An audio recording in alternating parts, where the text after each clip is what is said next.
Bueno, hori hain zuzen ere, horri galdera hori erantzuna ematen ahaleginduko era programa aurkezten dugunean. Berez programa hori laburtutako programa bat izango da, badatzago aste batzuk ja herrixan bai sarietan, sare sozialen bidez eta bai kalian hainbat zera neurri planteatuz, eta horiek guzti horiek osatuko dabe gure benetako programa, baina laste buzionatuko dugun horretan 7 proiektu nagusi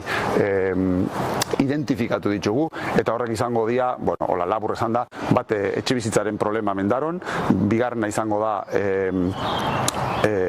uholdien arazua, bada gauza bat oso espezifikoa eta erantzun biharrekoa derrigorrian. Hirugarren proiektua izango da, bueno, oso aspaldiko urtetan oso eskaera zabala dakana gure herrixan, da bidegorrixana, inguruko beste herri guztietan zatiren bat behintza badak, eta guk guri itxako aile gondiokan, eta horrek joku asko ematen daban infrastruktura bada. Eta gero, bueno, beste lau, bat izango da energia berriztagarrien zera bat osatzia, beste herri batzutan itxen nahi dian bezala komunidade lokalak,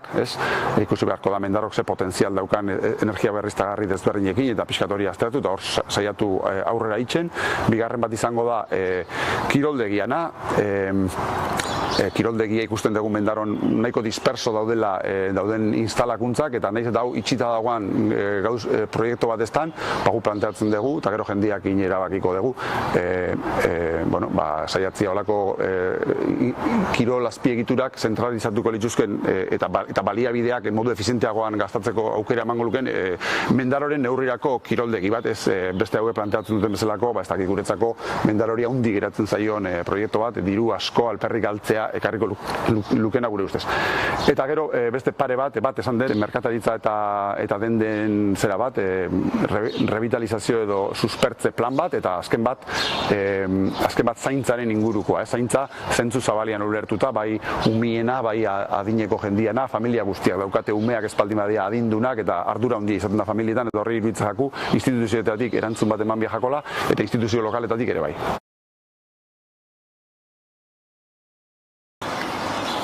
Legealetan ezarri ditugu oinarri sendoak batez ere herritarrei bizimodu kalitatea hobetzeko. Irisgarritasun aldetik, bai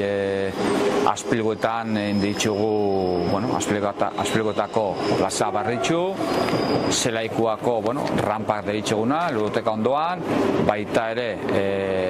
igogailua